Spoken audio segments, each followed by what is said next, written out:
Memang saya maklumi sampean kayaknya bingung ya. Jadi gini, makanya sampai saya sudah terangkan dengan bahasa Inggrisnya, dengan bahasa Yunaninya juga, yang bahasa asli Perjanjian Baru kan bahasa Yunani. Saya sudah jelaskan juga. Ya kalau sampean bingung bahwa firman itu tidak sama dengan sang firman, coba sampean itu lihat di bahasa Inggrisnya. In the beginning was the word. Nah, waktu diterjemahkan ke bahasa Indonesia, itu firman itu ya itu sebetulnya arti itu the word itu, the word. Kalau ada the word, itu artinya merujuk kepada satu pribadi, sang firman gitu loh. Dan sang firman itu bersama-sama dengan Allah. Memang ada dua pribadi, Mas. Sang firman dengan Allah ya. Kalau di iman Kristen, yang dimaksud Allah itu adalah Bapa. Kalau sang firman itu adalah anak atau putra gitu loh. Makanya sampai pernah dengar nggak kalau iman Kristen itu Allah Bapa dan Anak dan Roh Kudus. Ketiga pribadi ini manunggal. Hakikatnya sama, Allah. Jadi itu sang firman itu menunjukkan eksistensi atau kedudukannya Yesus itu sebelum dia nusulnya ke bumi gitu loh. Memang ada dua pribadi. Nah, di situ belum diceritakan mengenai Roh Kudus ya. Itu baru menceritakan mengenai Sang Firman dan Allah, yaitu Allah itu kan Bapa ya kan. Dua pribadi itu memang ada dua, betul. Tapi dua itu manunggal gitu loh. Sampean jangan bingung ya. Sampean kan manusia diciptakan oleh Allah juga kan. Sampean memang ada berapa bagian? Apa sampean itu cuma wadahnya doang, cuma raganya doang? Gimana? Sampean ada ruhnya kan? Ada jiwanya kan? Nah, jadi ruh, jiwa, dan tubuh, tiga bagian ini menyatu. Itulah sampean gitu loh. Nah, itu gambaran dari Bapa dan Putra dan Roh Kudus. Di dalam kekekalannya. Tapi manunggal gitu loh ya. Kenapa saya pakai gambaran sampean manusia? Karena manusia itu diciptakan menurut peta dan teladan Allah. Kalau sampean baca di Kejadian 1 ayat 26 itu jelas ya. Marilah kita menjadikan manusia menurut peta dan teladan kita. Nah, kata gantinya juga yang dipakai itu kita, bukan ku gitu loh. Ya, jadi kita itu menunjukkan pribadi yang lebih dari satu ya, atau majemuk tapi manunggal gitu loh. Sampean kan tadi saya udah jelasin, ada ruhnya, ada jiwanya, ada tubuhnya. Tiga bagian kan. Tapi sampeannya cuma satu gitu loh. Tapi tiga bagian. Mulai nangkep nggak?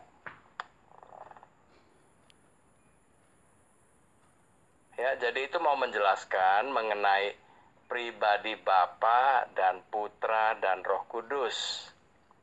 Tiga pribadi ini manunggal atau menjadi satu. Kalau sampean bingung, sampean coba tunjuk diri sampean sendiri. Sampean ada ruhnya enggak? Sampean ada jiwanya enggak? Sampean ada raganya enggak? Gitu loh. Tapi semuanya yang 3 bagian ini itu menyatu. Itulah dirinya sampean gitu loh.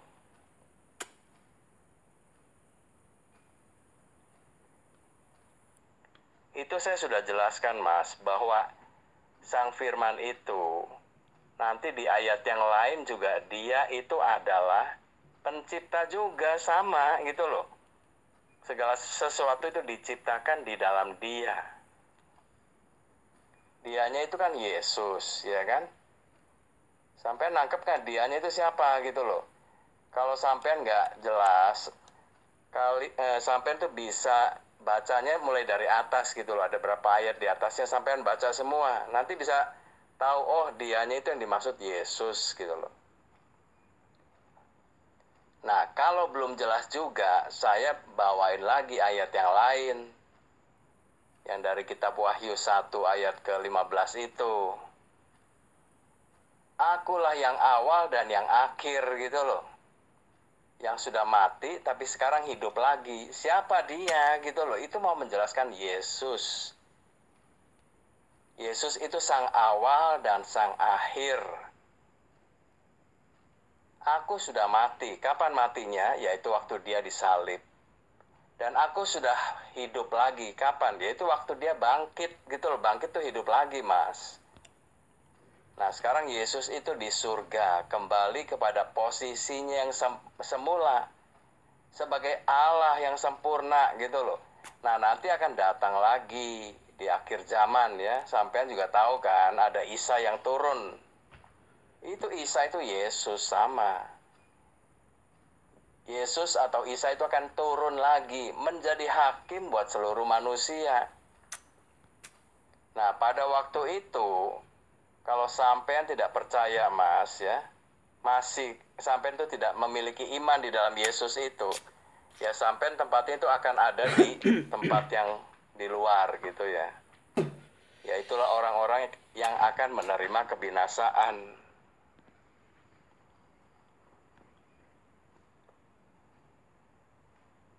Makanya sampean pernah dengar nggak sih? Ada golongan sebelah kiri, yaitu dilambangkan dengan kambing, ya kan? Dan nanti yang rombongan sebelah kanan, itulah domba. Pernah dengar nggak itu? Nah, kalau kambing itu berarti terbuang gitu loh, atau binasa. Yang domba ini, itulah orang-orang yang memiliki iman di dalam Yesus. Nah, kalian Muslim kan nggak mengimani Yesus sebagai juru selamat kan? Domba dan kambing. Ya itu makanya nanti tergolongnya golongan kambing. Ya nggak cukup sampai tahu Isa masih Rasulullah, Nabiullah aja, nggak cukup itu. Kalian nggak mengakuinya sebagai penebus dosa.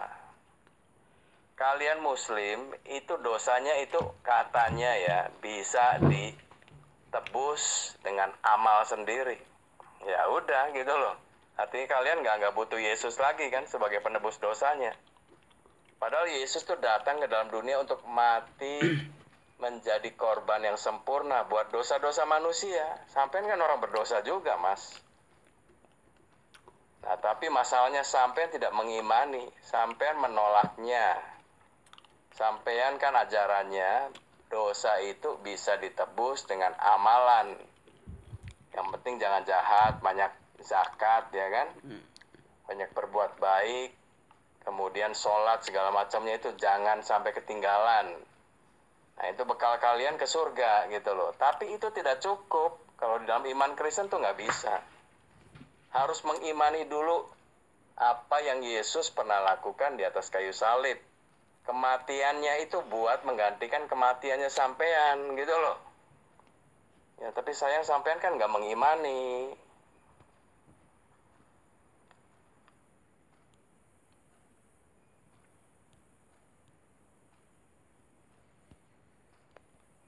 Coba ya, saya menjelaskan lagi dari ayat yang lain ya.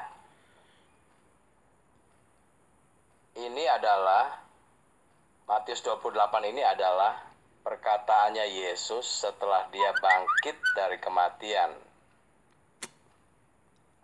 Dan jadikanlah semua bangsa muridku ya. Jadi ini juga mau menepis yang muslim selalu itu yang nggak ngerti nih, dia bilang Yesus itu cuma buat Israel, ya kan?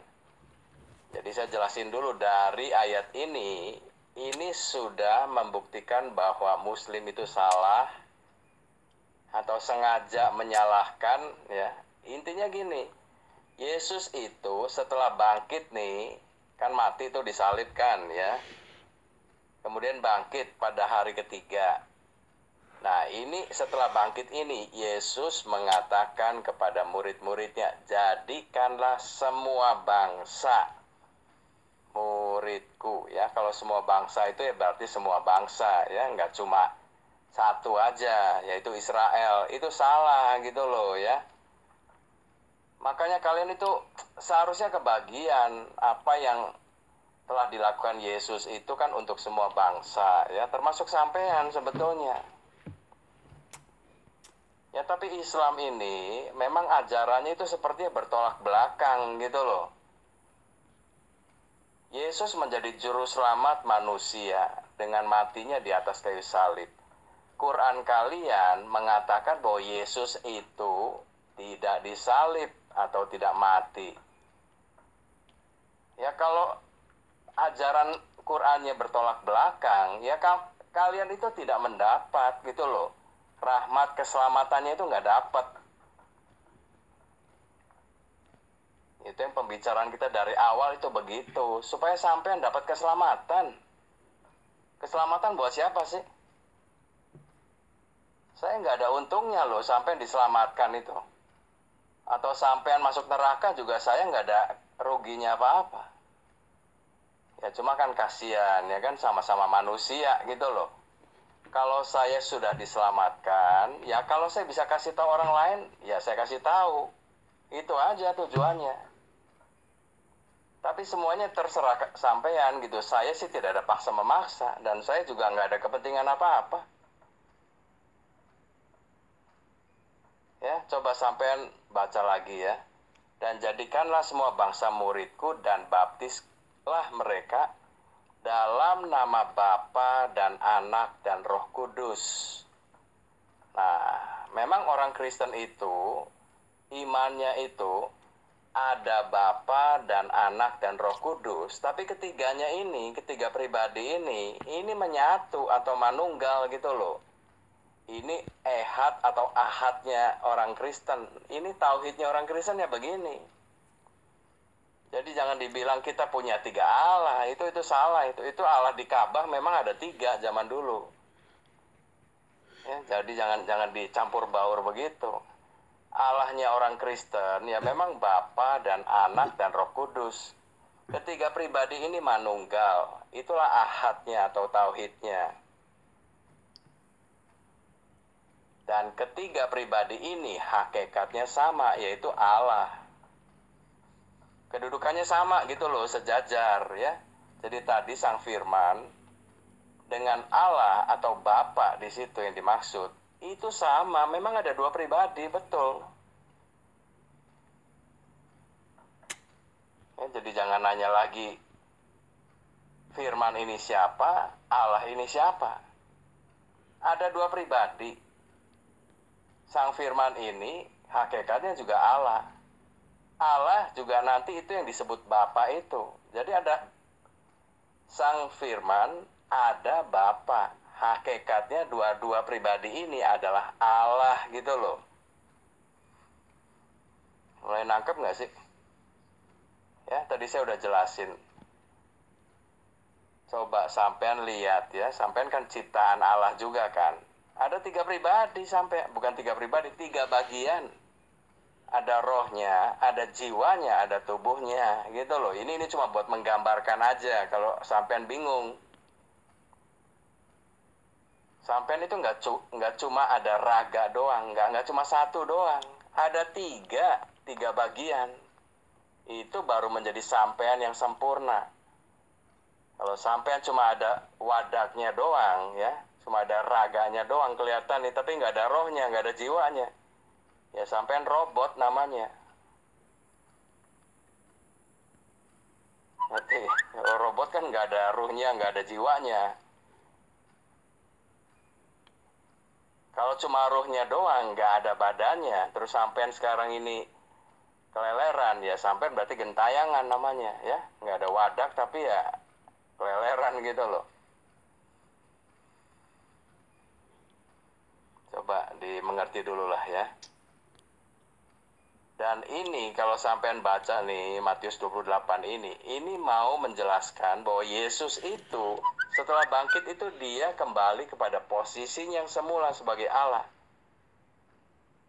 Makanya dikatakan di sini, dan ketahuilah aku, nih Yesus setelah bangkit ya, menyertai kamu senantiasa sampai kepada kesudahan zaman. Coba.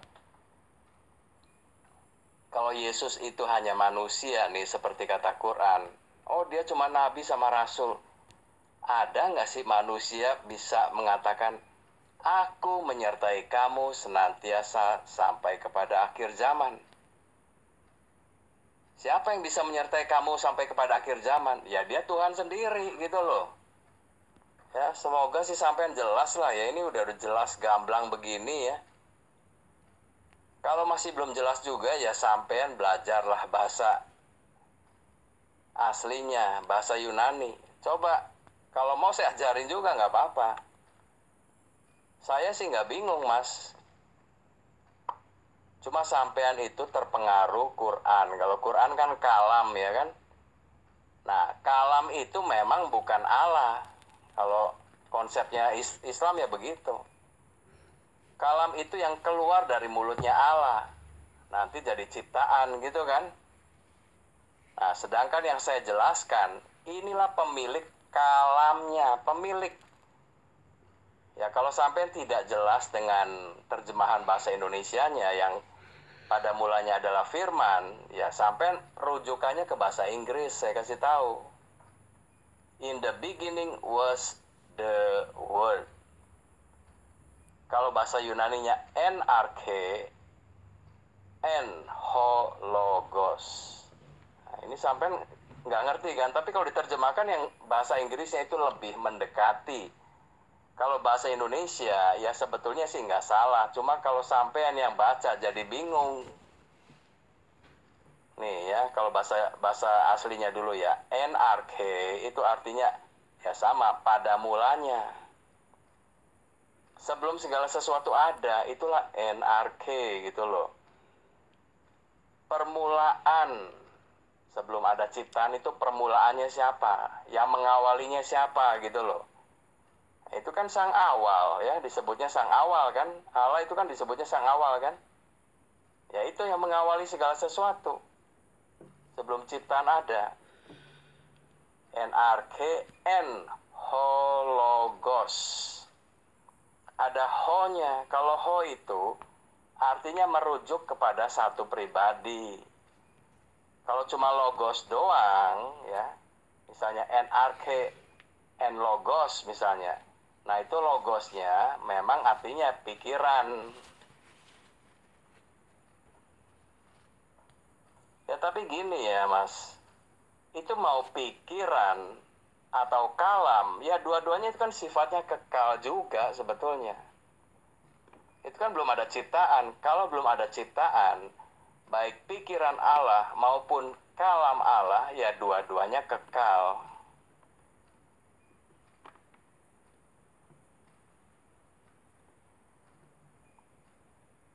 Sama aja sebetulnya. Cuma kalau sampean bingung ya, kok kalam? Kalau kalam kan ciptaan gitu kan. Seperti manusia itu kan dijadikan dari kalam Allah. Ya kan? Itu ciptaan gitu loh. Sampean bingung kok ciptaan bisa jadi Allah gitu kan. Makanya saya jelasin tadi, itu bukan kalam dalam arti ciptaan. Itu pemilik dari kalamnya, sang kalam. Disebutnya kalau di dalam iman Kristen ya begitu. The Word, and the Word was with God, gitu loh. Dan sang firman ini bersama-sama dengan Allah. Siapa sih yang bisa bersama-sama dengan Allah gitu loh, kalau hakikatnya itu tidak sama.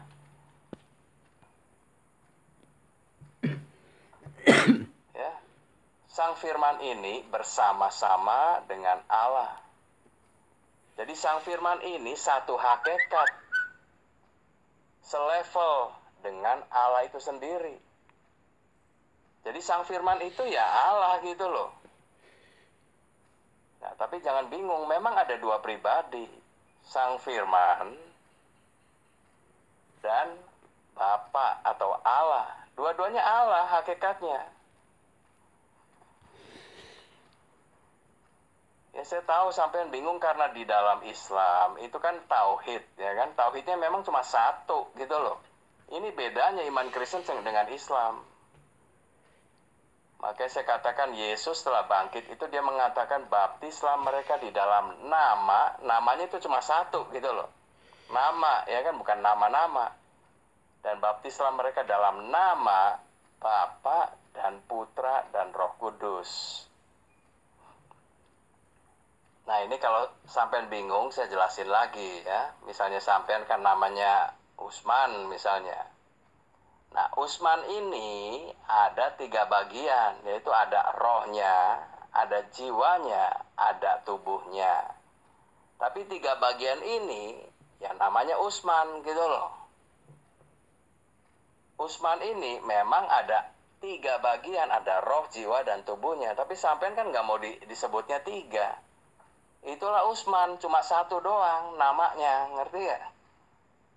Ya kalau dibilang ajaib ya ajaib. Sampean lihatlah dari ciptaannya, gitu loh. Yang tertinggi yaitu manusia ya.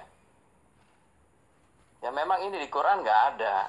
Di Quran kalian tidak ada, Mas. Sampean cuma bilang manusia Adam itu diciptakan di surga katanya kan? Itu diciptakannya dari tanah. Udah cuma begitu doang. Memang tidak lengkap Quran kalian itu ya, makanya kalian kalau ketemu ajaran Kristen ya kalian bingung.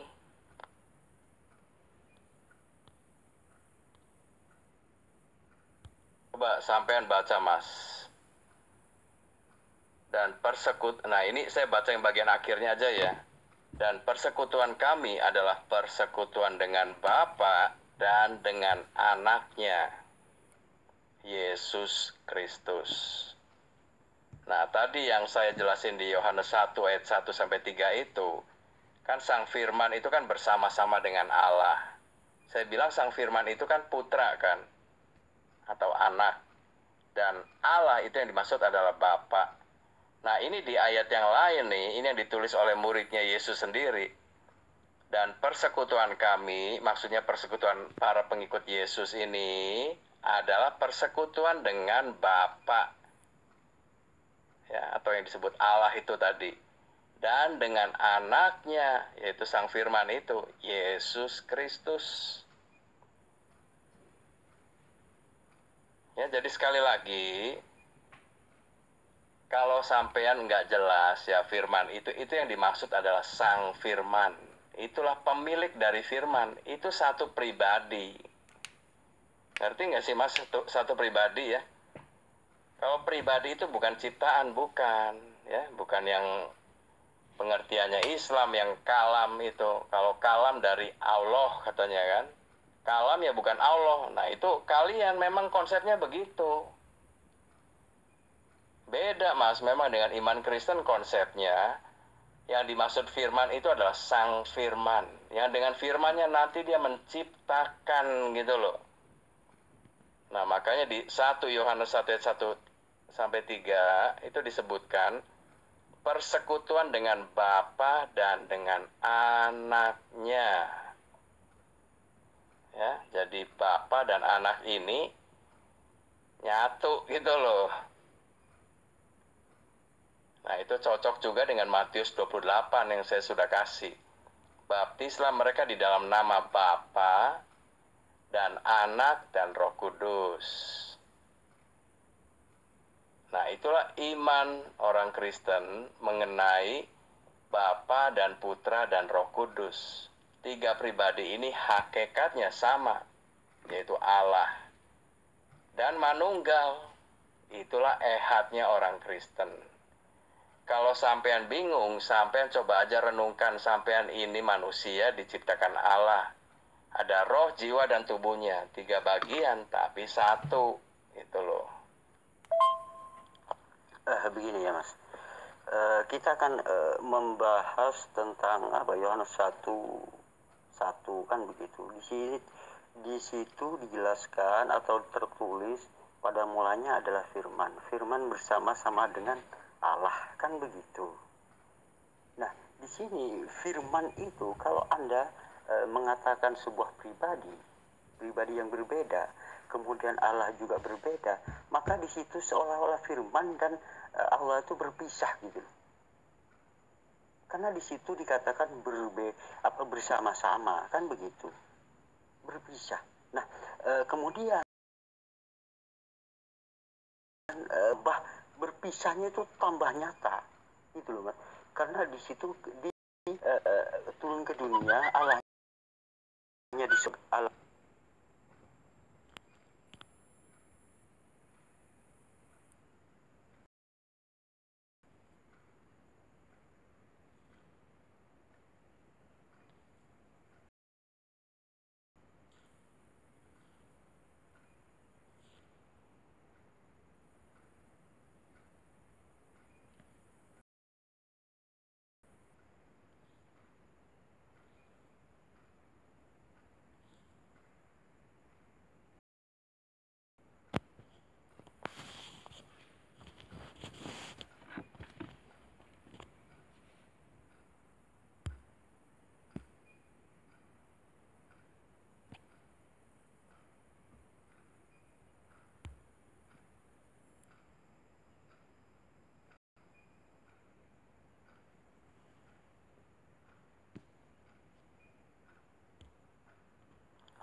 Begini ya Mas. Kita akan membahas tentang Yohanes 1:1 kan begitu. Di situ dijelaskan atau tertulis pada mulanya adalah firman. Firman bersama-sama dengan Allah kan begitu. Nah, di sini firman itu kalau Anda mengatakan sebuah pribadi yang berbeda, kemudian Allah juga berbeda, maka di situ seolah-olah firman dan Allah itu berpisah gitu. Karena di situ dikatakan bersama-sama kan begitu, berpisah. Nah, kemudian firman ini menjadi Yesus kan begitu. Tambah berpisahnya itu tambah nyata gitu loh Mas.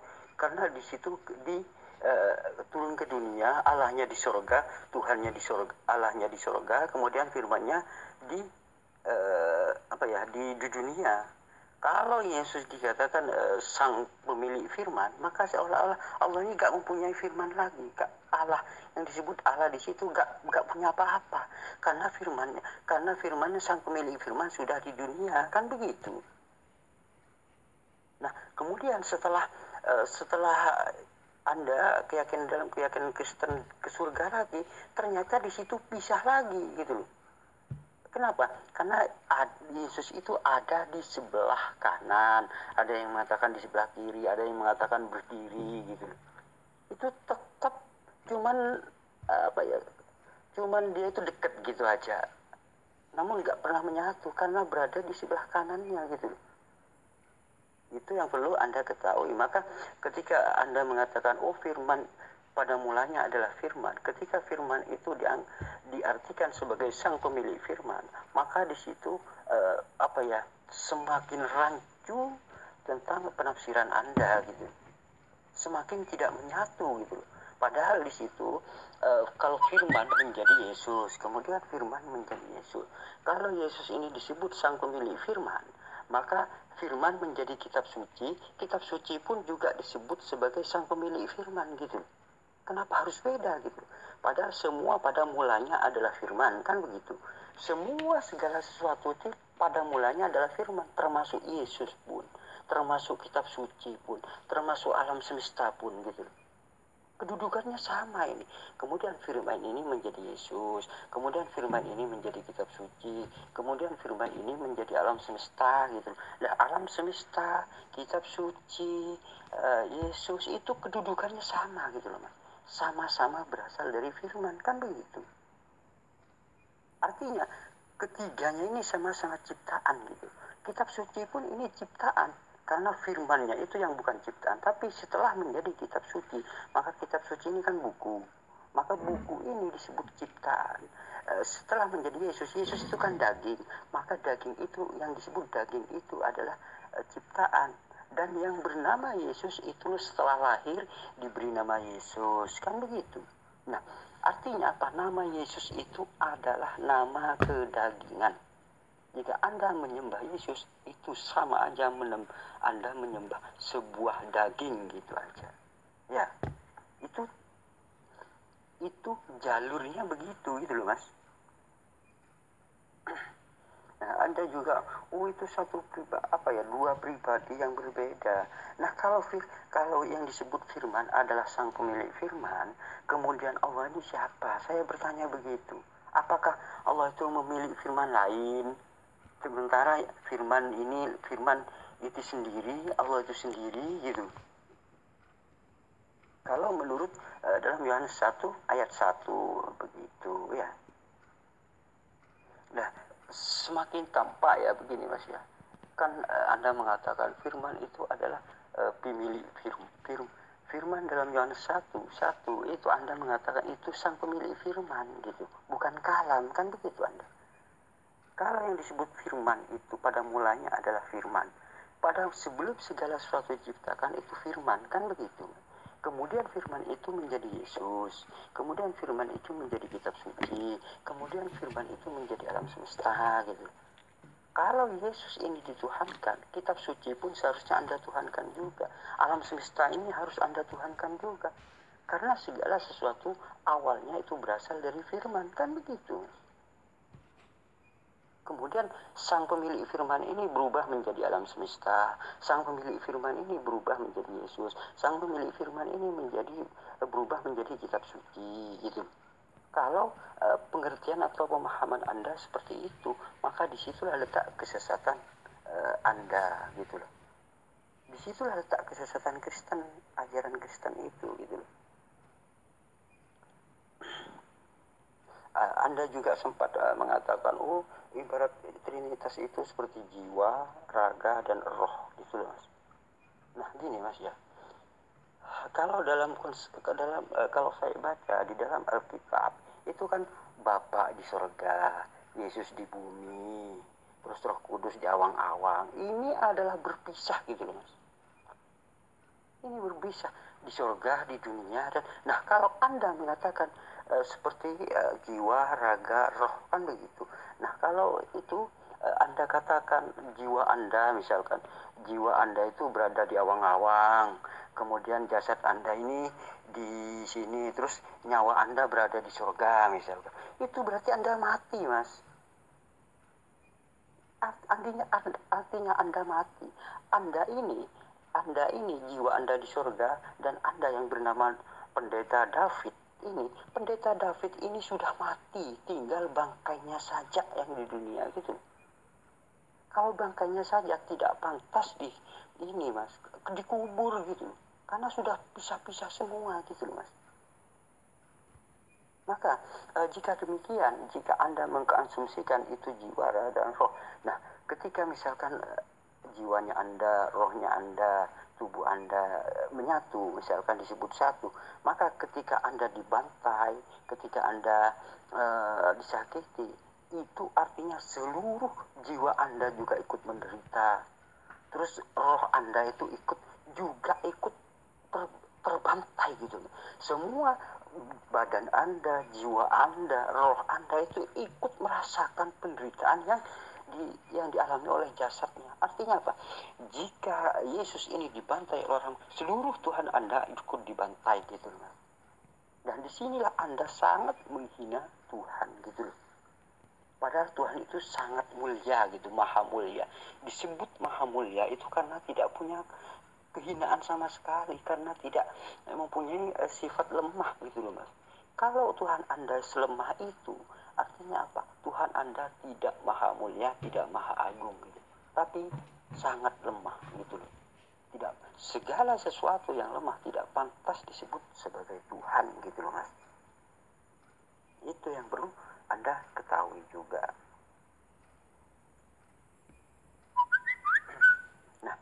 kalau Anda juga sempat mengatakan jiwa, raga, roh. Nah begini, artinya Yesus kan manusia 100%. Anda berkeyakinan, semua orang Kristen berkeyakinan begitu. Kalau Yesus, kalau Yesus itu mempunyai manusia 100%, apakah Yesus itu tidak punya roh sendiri? Apakah Yesus itu tidak punya roh sendiri sebagai manusia? Kalau yang rohnya itu adalah Bapa, jiwanya adalah Roh Kudus, maka di sini Yesus yang bernama Yesus itu hanya dagingnya aja, Mas. Artinya apa? Yang bernama Yesus ini adalah dagingnya. Kenapa? Karena ketika lahir itu diberi nama Yesus, agar apa, orang-orang sekitar itu enak memanggilnya Yesus, Yesus. Nah, ibarat nama David. Nama David ini adalah nama dagingnya gitu loh, Mas. Seperti Anda pendeta David gitu misalkan. Nah, nama Anda itu nama kedagingan, agar ketika orang bertemu Anda enak memanggilnya David gitu. Itu sebuah nama kedagingan gitu loh. Nah, jika Anda mengatakan Yesus itu sebagai Tuhan, Anda hanyalah pemuja daging bangkai gitu loh. Karena apa? Karena Yesus itu tidak punya roh sendiri, tidak punya tidak punya jiwa sendiri, tidak punya roh sendiri. Artinya apa? Yang bernama Yesus ini hanya tunggangan Tuhan. Tuhan menunggangi daging gitu. Maka dagingnya yang Anda sembah, itu artinya Anda menyembah daging bangkai itu. Anda menyembah kedagingan. Itulah yang kesesatan yang harus Anda pahami gitu loh, Mas. Itu yang semakin terbukti tentang penjelasan Anda ini, bahwa Anda itu hanya pemuja daging gitu. Itu yang tidak Anda pahami gitu loh.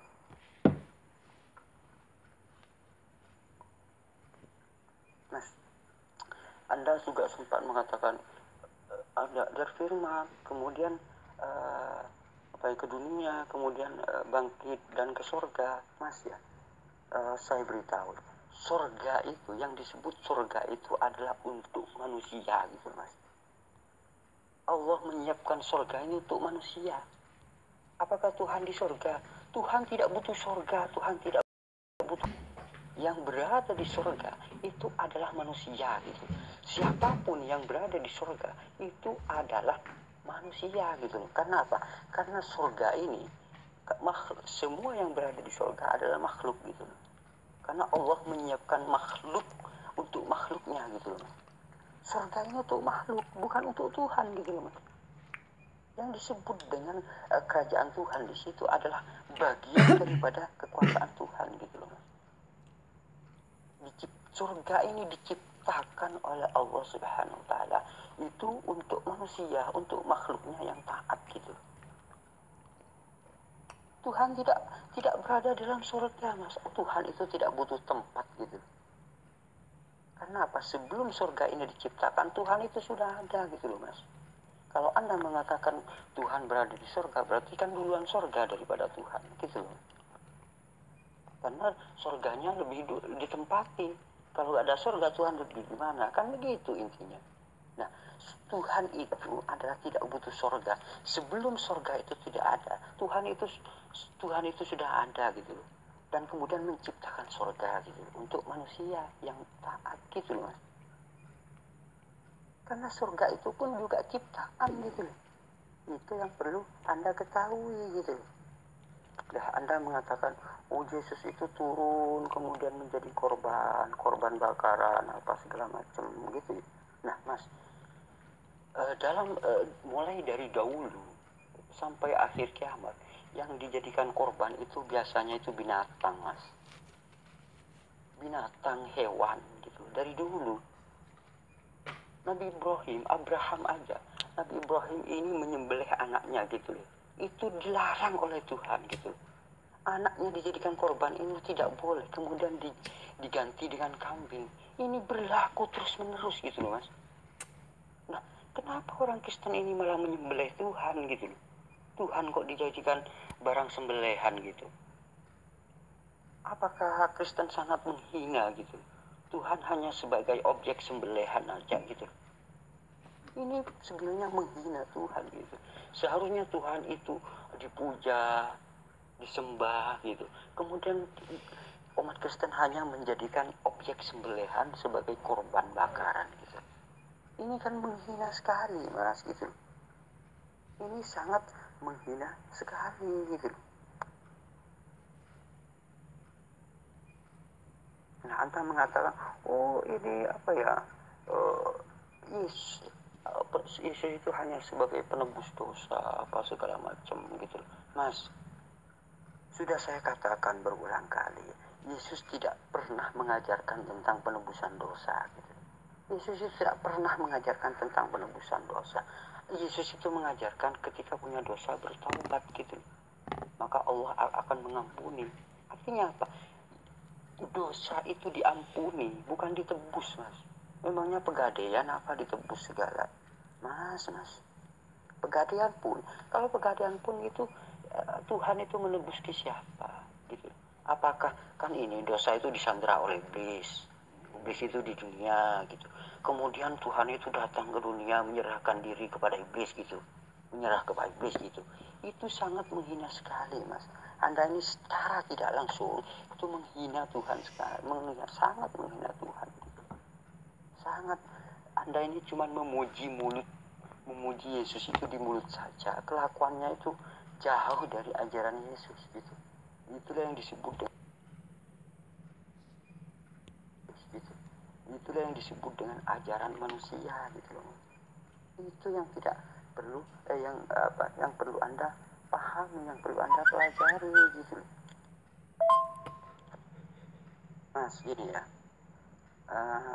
Anda berbicara tentang Matius 8, 18 berapa ya? Yang 18 20 ya. Di situ kan sudah jelas, Mas. Kuasa Yesus itu yang pertama itu tertulis kuasa Yesus hanya pemberian. Gitu. Ini kuasa Yesus itu sebenarnya hanya pemberian Allah.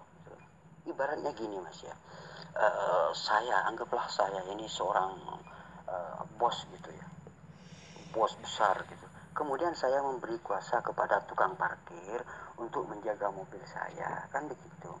Memberi kuasa kepada tukang parkir. Nah, jangan Anda mengira karena tukang parkir untuk selalu berada di dalam diberi kuasa sama saya dan mobil-mobil itu dijaga semua. Anda jangan mengira tukang parkir itu adalah bosnya gitu loh Mas. Atau Anda mengatakan, oh gini, saya memberi kuasa kepada tukang kebun misalkan ya, kepada tukang kebun. Kemudian tukang kebun itu karena diberi kuasa oleh saya, maka kemudian dia itu berada di kebun itu gitu. Nah, Anda jangan mengira tukang kebun itu adalah yang punya kebun gitu, karena diberikan kuasa oleh saya gitu. Anda ini sesat, keliru pemikiran Anda, Mas. Nah, di sini adalah Yesus ini diberi kuasa oleh Allah. Jangan mengira Yesus ini Tuhan gitu. Yesus itu hanya kuasa, Yesus itu hanya pemberian gitu. Itu yang perlu Anda pahami agar tidak sesat menuhankan sesuatu yang bukan Tuhan gitu.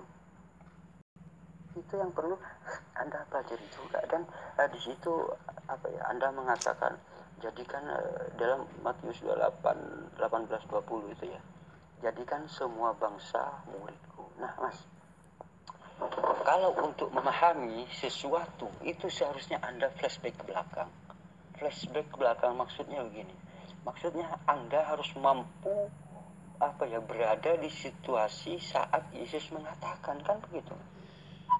Dulu pada saat zaman Yesus, bangsa seperti sekarang ini gak ada, Mas. Bukan karena di situ dulu itu, misalkan begini ya, saya beri contoh. Indonesia kan terdiri dari beberapa provinsi, dari banyak provinsi. Nah, dulu sebelum ada Indonesia, ini kan raja di Pulau Jawa ini sudah banyak pula kerajaan, Mas. Raja ini, Raja Papua, Raja Aceh, Raja Sumatera, Raja dan seterusnya. Nah, semua raja-raja itu adalah disebut bangsa-bangsa. Karena zaman dulu itu belum ada bangsa seperti sekarang gitu loh Mas. Nah, artinya apa? Artinya bangsa-bangsa yang dimaksud oleh Yesus itu adalah melingkup Israel juga, raja-raja. atau suku-suku gitu loh Mas. Karena di situ ada penguasanya masing-masing gitu. Tapi itu masih mencakup area Israel juga. Kenapa? Karena Yesus mengatakan jangan menyimpang ke bangsa lain gitu. Itu bangsa yang aku tunjuk. Artinya apa? Kerajaan ini, kerajaan kedua belas murid yang diutus kepada kedua belas suku gitu loh Mas. Nah, 12 suku dari Israel ini yang disebut dengan bangsa-bangsa, tapi semuanya itu adalah mencakup Israel juga gitu loh. Kalau Anda ada kalimat di dalam apa ya, di dalam Matius mengatakan jadikanlah semua murid bangsa, dan posisi Anda masih seperti sekarang, Anda mengira oh bangsa Indonesia, bangsa Malaysia, bangsa Amerika dan seterusnya gitu. Ya seperti itu, Anda gagal paham Mas gitu. Padahal di situ saat Yesus mengucapkan ini, bangsa seperti sekarang ini nggak ada. Di Indonesia ini aja ada ada ratusan raja gitu loh Mas. Ada ratusan raja gitu. Nah, misalkan bangsa Majapahit, terus kemudian bangsa Bali, kemudian bangsa Papua, kemudian bangsa Aceh. Itu yang disebut dengan bangsa-bangsa setelah diterjemahkan ke dalam bahasa Indonesia menjadi bangsa-bangsa seperti sekarang gitu. Padahal di situ seperti ditugaskan ke Majapahit, ditugaskan ke Papua, ditugaskan ke Aceh, itu semua masih mencakup Indonesia gitu.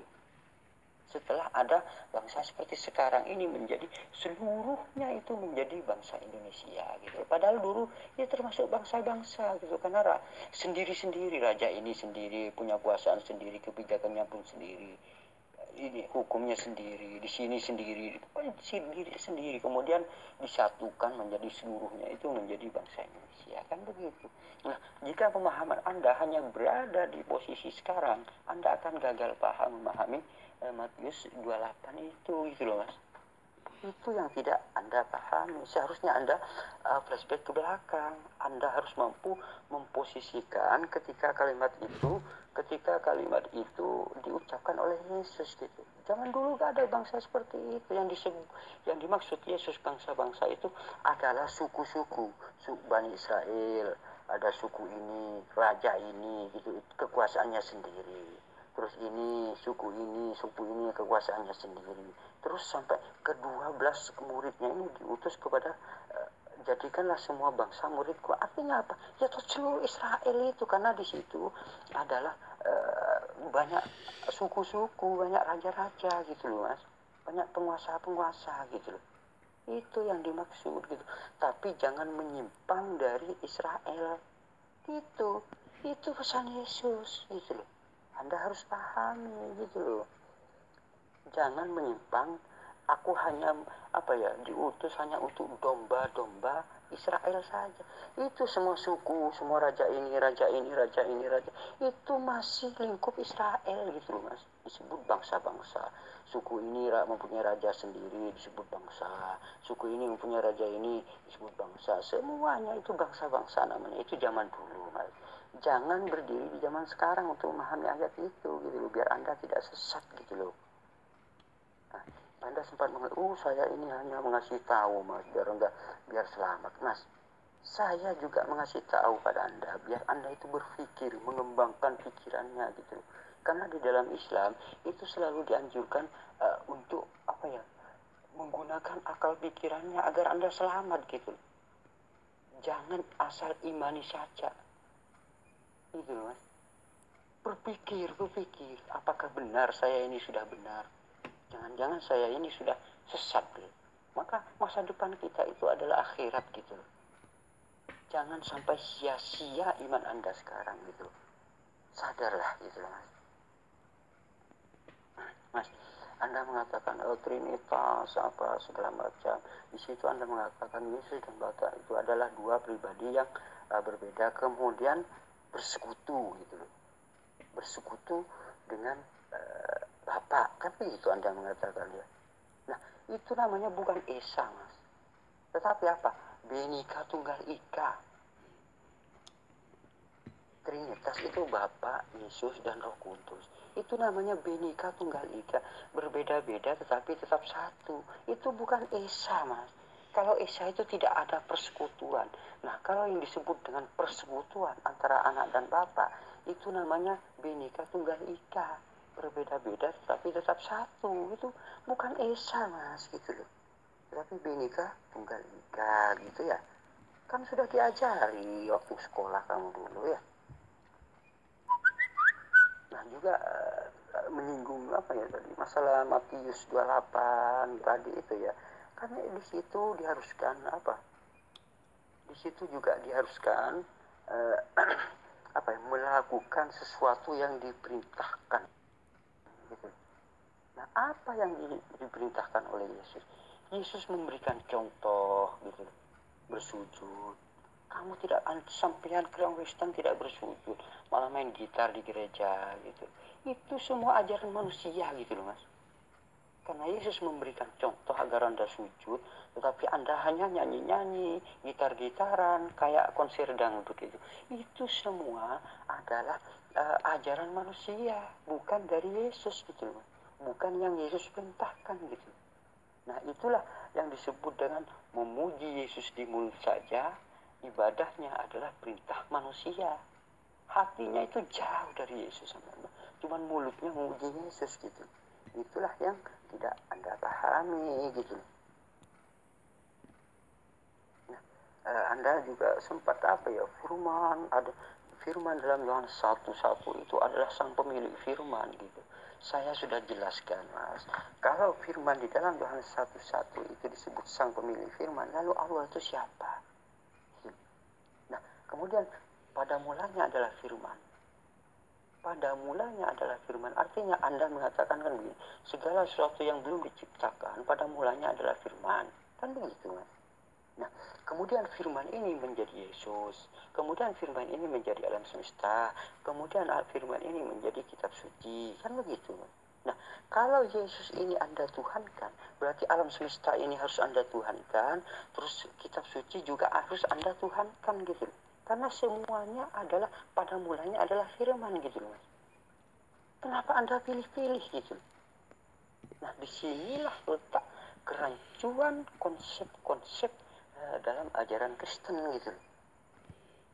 Padahal di situ firman menjadi kitab suci, juga firman menjadi Yesus, juga firman menjadi Adam, juga firman menjadi alam semesta. Itu semua adalah apa ya? Itu semua adalah firman, berasal dari firman. Kenapa pada mulanya adalah firman?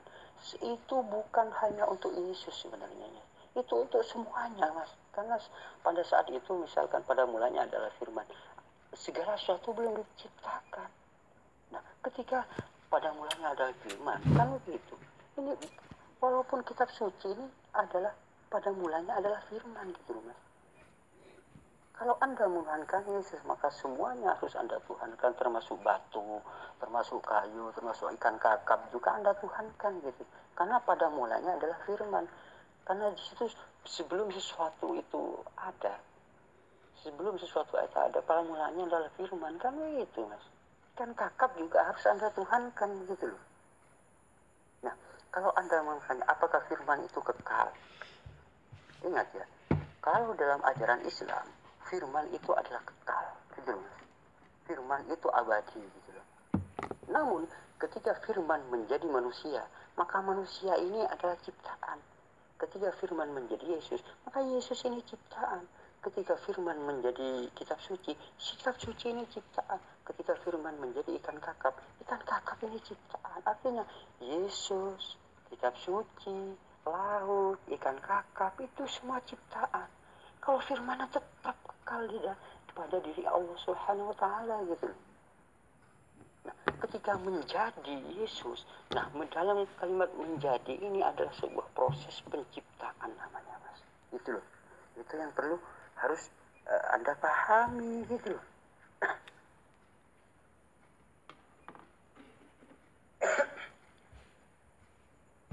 Mas, kalau Anda mengatakan firman dan Allah itu adalah dua pribadi yang berbeda, artinya sama-sama pribadi gitu ya. Nah di situ kemudian bersekutu, itu namanya Mas, bukan satu gitu, bukan satu, maksudnya bukan disebut bapak dan anak adalah satu, itu bukan satu, satu disebut adalah kiasan, hakikatnya satu Mas. Gini ya, kalau Anda bicara tentang hakikatnya, saya dan Anda ini hakikatnya satu Mas, ngerti nggak? Saya dan Anda adalah dua pribadi yang berbeda, namun hakikatnya saya dan Anda ini satu gitu. Kenapa saya bilang satu? Karena sama-sama manusia, kan begitu Mas. Sama-sama manusia kita, hakikatnya satu gitu. Namun Anda bukan saya bukan Anda. Gitu loh. Bukan pribadi lain gitu. Tidak boleh Anda dikatakan Anda mengatakan sama saya ini adalah Anda ini adalah saya. Tidak boleh, walaupun hakikatnya Anda dan saya ini satu, tidak boleh disamakan gitu loh. Tetap berbeda gitu loh Mas. Itu yang perlu Anda ketahui gitu loh. Nah, Anda sempat mengatakan seperti Usman, ada roh, ada jiwa, ada tubuh. Sebenarnya saya sudah jelaskan tadi, karena berhubung Anda berulang-ulang memberikan roh, jiwa, dan tubuh, maka saya akan juga berulang-ulang untuk menjelaskan begitu Mas.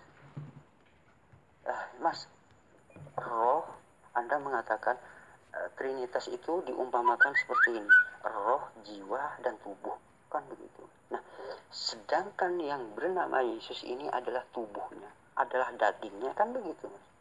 Dagingnya itu bernama Yesus, rohnya bukan Yesus, terus jiwanya itu juga bukan Yesus. Yang diberi nama Yesus itu adalah dagingnya, kan gitu. Nah, jika Anda menyembah yang bernama Yesus, itu artinya Anda menyembah daging bangkai gitu Mas, menyembah kedagingan gitu. Karena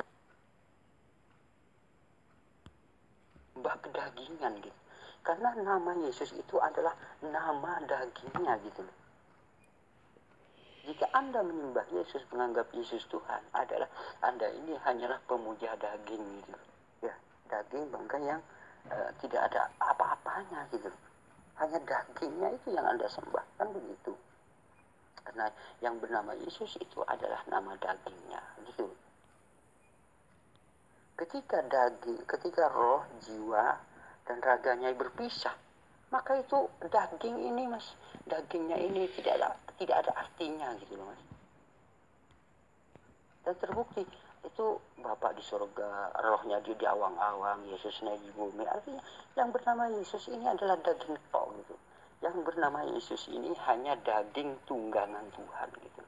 Dan Anda ibarat menyembah tunggangannya gitu. Contohnya gini, ketika saya menunggangi kuda gitu loh. Saya menunggangi kuda. Yang Anda anggap kudanya, tunggangan saya itu yang Anda kira manusia gitu.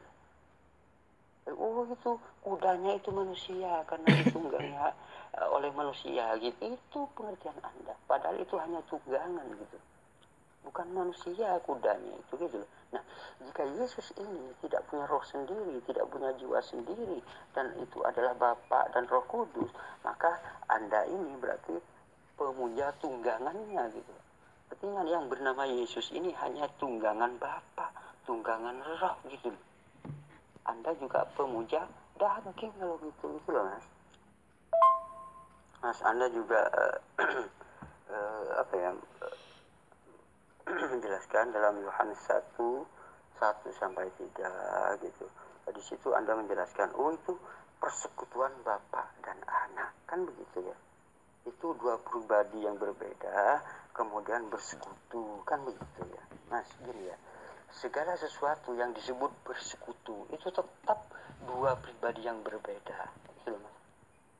Sekutunya itu tidak boleh dikatakan yang disekutui gitu Mas. Artinya apa? Ibarat gini ya, tentara saya bersekutu dengan tentara Anda gitu loh. Itu kan setelah gabung itu kan bersekutu, antara saya dan Anda bersekutu, namun tetap pribadi yang berbeda gitu. Saya tidak boleh dikatakan Anda tidak boleh dikatakan saya. Itu namanya sekutu Mas. Nah, disitulah yang disebut dalam Islam musyrik, menyekutukan Allah dengan apapun yang ada di dunia, itu musyrik. maka Anda ini sudah dikategorikan sebagai musyrik gitu loh Mas. Kenapa? Karena mensekutukan Allah gitu loh. Artinya sesuatu yang lain itu disekutukan dengan Allah gitu loh. Maka itulah yang disebut dengan musyrik gitu loh Mas. Itu syirik namanya. Itu menyimpang itu namanya. Karena persekutuan itu adalah sesuatu hal yang bertentangan dengan ajaran-ajaran Allah gitu loh Mas.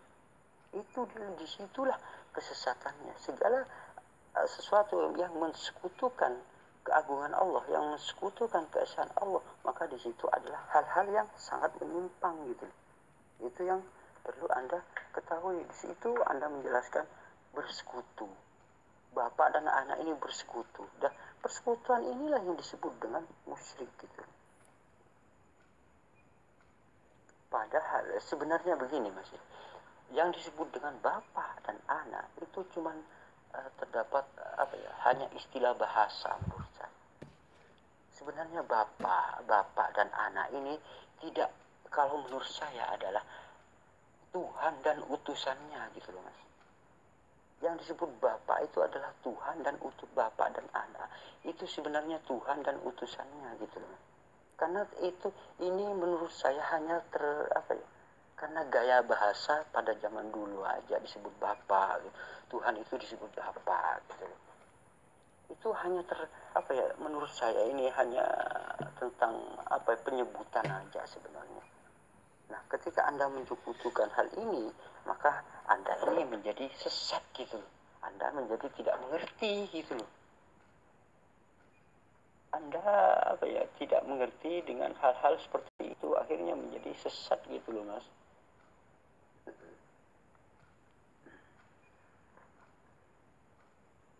Itulah yang saya kira semua penjelasan Anda sudah saya tanggapi gitu loh ya.